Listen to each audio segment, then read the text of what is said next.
Let's start our journey into the very first, maybe most surprising, secret about Adam and Eve's story. What if the true reason Adam and Eve were kicked out of their perfect garden wasn't just because they ate a forbidden apple, but because God was actually scared they would become too much like Him and live forever in a way He didn't want? That's right. It wasn't just about eating a piece of fruit. It was about a much bigger, scarier plan that God stopped. Close your eyes and allow yourself to rest as we explore the forgotten moments that might hold deeper secrets than we realize. This is today's bedtime story. Let's begin. Think about what you usually know about Adam and Eve. It's a pretty simple story, right? God told them not to eat from one special tree. A sneaky snake told them it was okay. They ate the fruit, they knew they were naked, and then God got mad and sent them out of the beautiful Garden of Eden. It sounds like a punishment for breaking a simple rule. We often think of it as a clear story of do what God says or else. But what if there's much more to it than that? What if God's words in the Bible show a different reason? One that makes God seem less like a parent punishing a child for stealing a cookie, and more like someone protecting a very important secret or stopping a very dangerous plan. It's like finding out that the reason you can't touch a special machine isn't just because it's forbidden, but because it could turn you into something you shouldn't be or mess up the whole world. The Bible, in the book of Genesis, after Adam and Eve ate the fruit, actually says something super important that many people don't pay close attention to. God says, "The man has now become like one of us, knowing good and evil.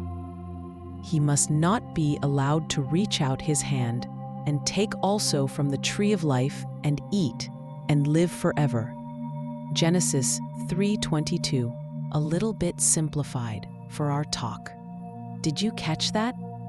God said Adam had become like one of us, like God Himself. And then God worried that Adam would also eat from the other special tree, the tree of life, and then live forever, while being like God, but in a bad way, knowing evil. This really changes the story, doesn't it? It suggests that God wasn't just angry about the apple.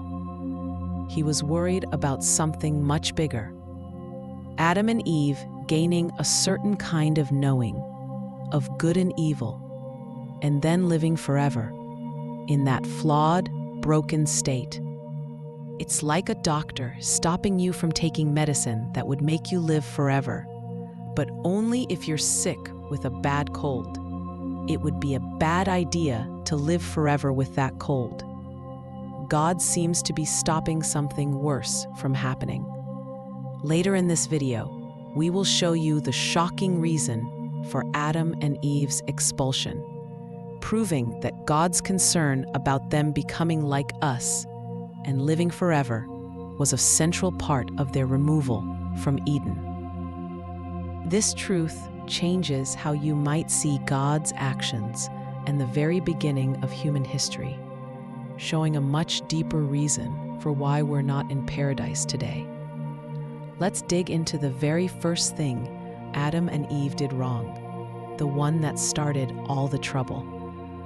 What if the special fruit Adam and Eve ate wasn't just a simple apple or a piece of food, but a powerful key that unlocked a dangerous kind of knowing, a knowledge that God didn't want humans to have, because it made them see things in a way that would ruin their perfect world? That's right, it wasn't just a snack. It was a forbidden lesson that changed everything.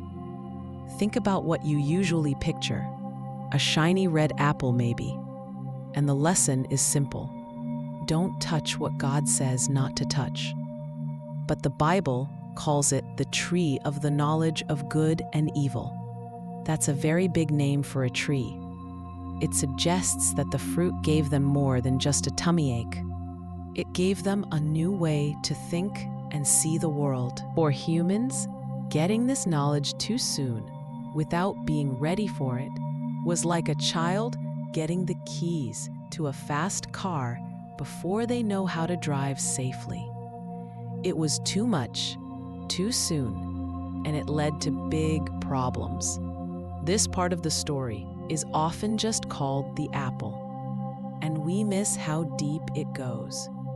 It's not just about a simple rule. It's about a type of wisdom, a way of understanding the world that God had kept separate because humans weren't ready for it. When they grabbed for that knowledge, they stepped into a world of pain, guilt, and brokenness that they couldn't handle. Tree of the knowledge of good and evil bore the fruit, which was a key to a dangerous kind of knowing. This understanding truly changes how we see Adam and Eve's very first mistake and helps us understand why it led to such huge problems for all of us. Let's shine a light on the sneaky snake in the Garden of Eden, because there's a big, surprising secret about him too. What if the serpent in the garden wasn't just a talking animal trying to get Adam and Eve in trouble, but was actually a very powerful, very evil enemy of God who had a secret plan to make humans act like God, but in a bad, twisted way to mess up God's whole creation? That's right, the snake wasn't just telling a little lie. He was giving a very dangerous promise that would spoil everything. Think about what we usually learn. A snake talks, tempts Eve, she eats the apple. And then Adam eats it. Simple, right? But the Bible hints at something much deeper. The serpent tells Eve, "You will not certainly die, for God knows that when you eat from it, your eyes will be opened, and you will be like God, knowing good and evil." Genesis 3:4-5, simplified. This is a very powerful promise. The serpent wasn't just saying, "This fruit tastes good." He was saying, "God is keeping something from you. Eat this, and you'll be as smart and as powerful as God."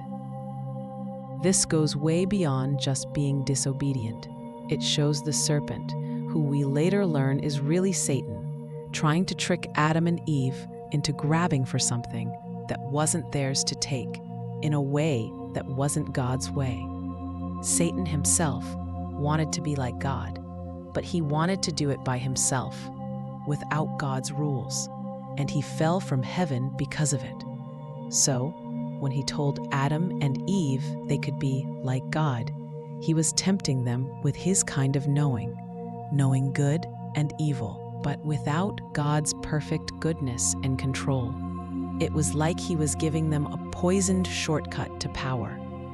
This part of the story is often just about the temptation, but it hides the serpent's real evil plan. He didn't just want them to break a rule. He wanted them to become independent from God, to think they knew better, and to grasp for power that would hurt them. He wanted to ruin God's perfect creation and make humans mess up just like he did. He was offering a very twisted kind of freedom that would trap them in sadness and pain. The serpent makes this shocking promise to Adam and Eve. His true secret was to offer them a dangerous path to becoming like God, but in a way that would destroy their perfect world. This understanding truly changes how we see the very beginning of sin and the sneaky plans of God's enemy, showing that the Garden of Eden was a place of a much bigger battle than just a talking snake and an apple. Let's uncover another very surprising and maybe even a little bit uncomfortable secret about why Adam and Eve were sent out of the garden. What if the Bible hints that God sent Adam and Eve away because he was actually worried, or even a little bit scared, that they would become too much like him, knowing everything, even evil, and then live forever, which would cause a huge, endless problem for the whole world? That's right, it wasn't just about punishing them. It was about stopping a much bigger, scarier thing from happening. Think about what we usually hear.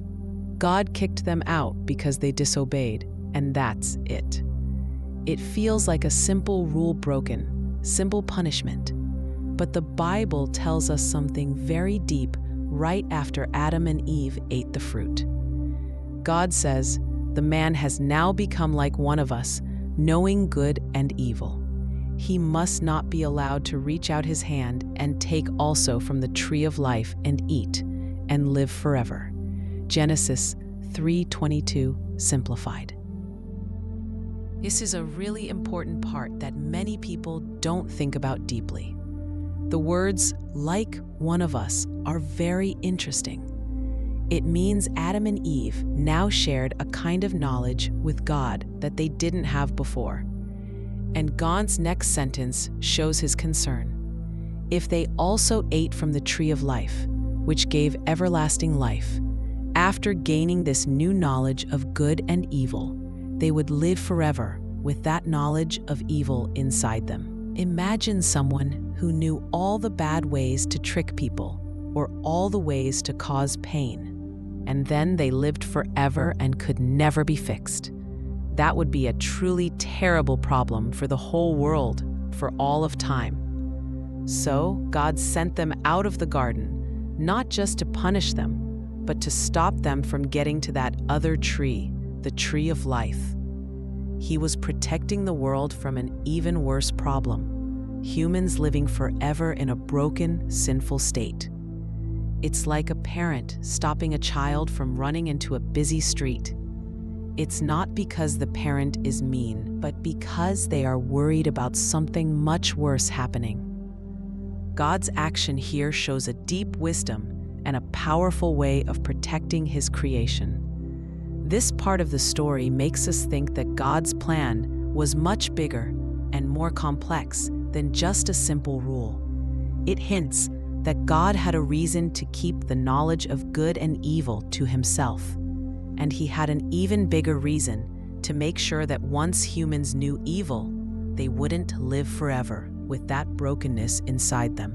God himself expresses concern about Adam and Eve becoming like us and reaching for the tree of life, proving that this surprising claim about God's fear for creation is written clearly in the Holy Book. This understanding truly changes how we see God's actions in the garden and helps us understand the profound importance of his choices at the very beginning of human history. Imagine if someone who was very sick with a bad sickness could take a magic pill to live forever. That would be terrible, right? They'd be sick forever. God seems to be thinking like that.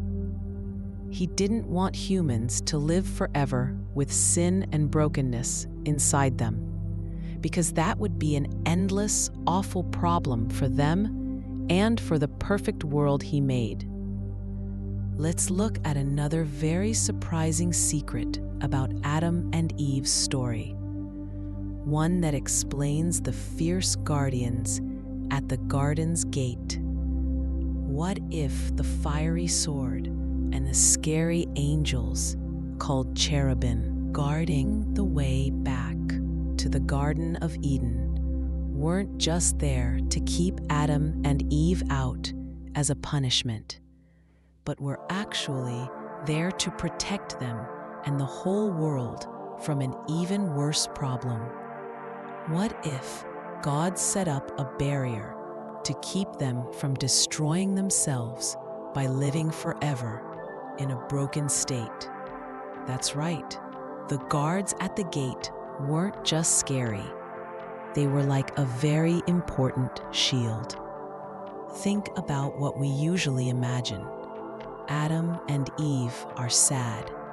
They leave, and then big, strong angels with fiery swords. Swords stand guard so no one can ever go back into the perfect garden. It seems like a very strict punishment, like a do not enter sign with sharp edges. But the Bible, right after it says Adam and Eve were sent out, tells us something important about these guards. It says, after he drove the man out, he placed on the east side of the Garden of Eden cherubim and a flaming sword, flashing back and forth to guard the way to the tree of life. Genesis 3:24. Simplified. Did you notice that? The guards were there specifically to block the way to the tree of life. This tells us that the guards and the flaming sword weren't just for general punishment. They had a very clear job to make sure Adam and Eve, who now knew about both good and evil, could not eat from the tree of life. What if the ground we walk on, the dirt and plants around us, was actually cursed and made harder for us to live on, all because of Adam and Eve's big mistake? What if working hard, sweating, and fighting weeds wasn't always supposed to be part of our lives, but became part of our lives because of what happened in the garden? That's right. The very ground itself changed because of their choice. Think about what the Garden of Eden was like. It was perfect. Food grew easily. Everything was beautiful, and Adam and Eve didn't have to work hard to get what they needed. It was like living in a giant, always full fruit snack paradise. But the Bible tells us that after they ate the forbidden fruit and were sent out, God spoke to Adam and told him something new and hard about the ground. God said to Adam, "Cursed is the ground because of you. Through painful toil you will eat food from it all the days of your life. It will produce thorns and thistles for you, and you will eat the plants of the field. By the sweat of your brow you will eat your food until you return to the ground." Genesis 3:17-19, simplified. These words are very, very important. They mean that the earth itself was changed. Before, the ground gave food easily. Now, it would fight back with thorns and weeds. People would have to work very hard, sweating and toiling, just to get enough to eat. This isn't just a simple punishment. It's like the whole world around them was affected by their big mistake. It means that the way we live today, where we have to work hard for our food, where gardens have weeds, and where growing things isn't always easy, is all connected to that moment in the garden. The perfect harmony between people and the earth was broken. The ground became a tougher place to live because sin had entered the world. It shows that Adam and Eve's choice didn't just affect them. It affected the very nature of everything around them. This part of the story is often quickly mentioned, but its full meaning can be missed. It shows how deeply sin changed the world, not just in people's hearts, but in the physical world around them. It makes us think about why life feels hard sometimes, why we have to work so much, and why things aren't always easy. God curses the ground because of Adam and Eve's actions, changing the world. This understanding truly changes how we see why life is sometimes a struggle, and helps us understand the lasting impact of that very first mistake in the garden.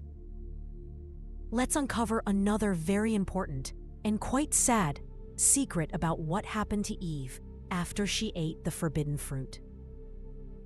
What if the pain that mothers feel when they have babies wasn't always a part of how God made the world, but became a difficult and hurtful part of life all because of Eve's big mistake in the Garden of Eden.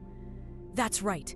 A very common and difficult part of having a family is tied directly back to that moment in paradise. Think about what a perfect world would be like. Everything would be easy and joyful, with no pain or sadness.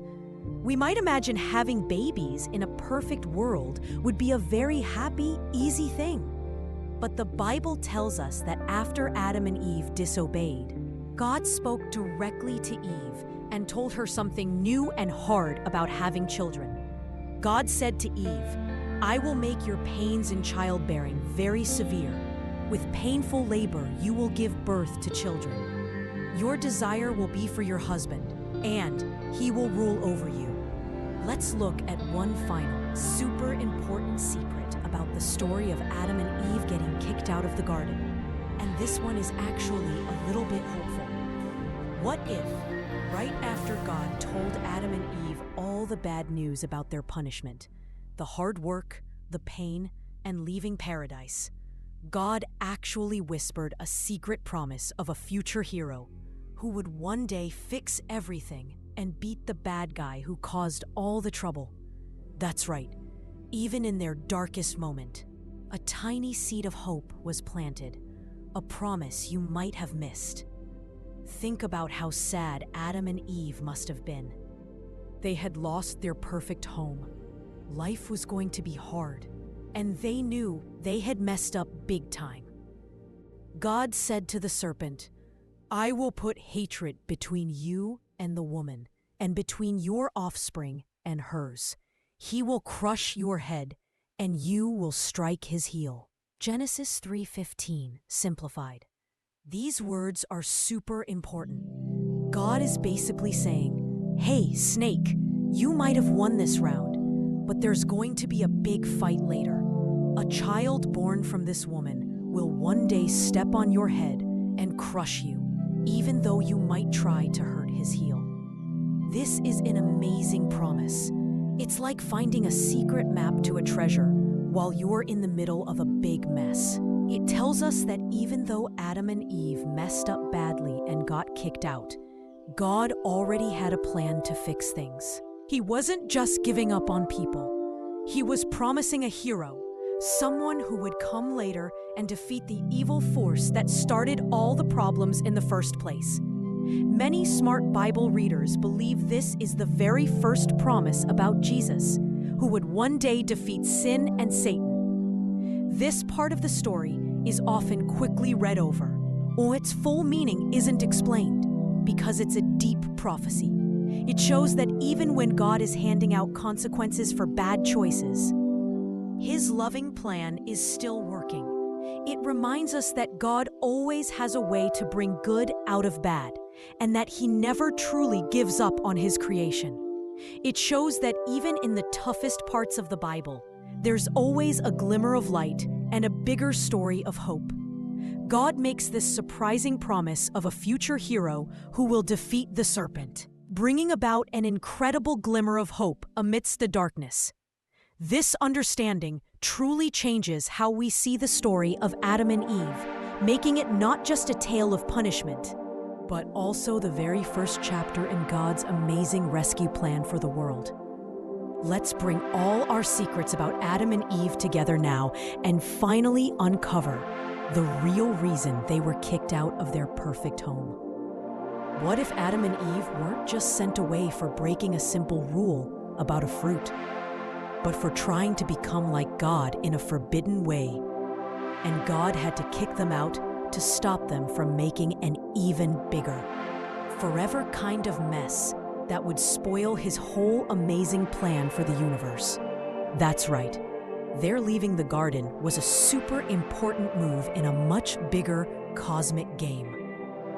Now you have seen all the Bible verses and understood all the reasons about the true, deep purpose behind Adam and Eve being sent out of Eden. This understanding truly changes everything about the Garden of Eden story, showing it's not just a simple tale, but a vital part of God's huge, amazing plan for all time. All the books we talked about, you can find links to them in the description.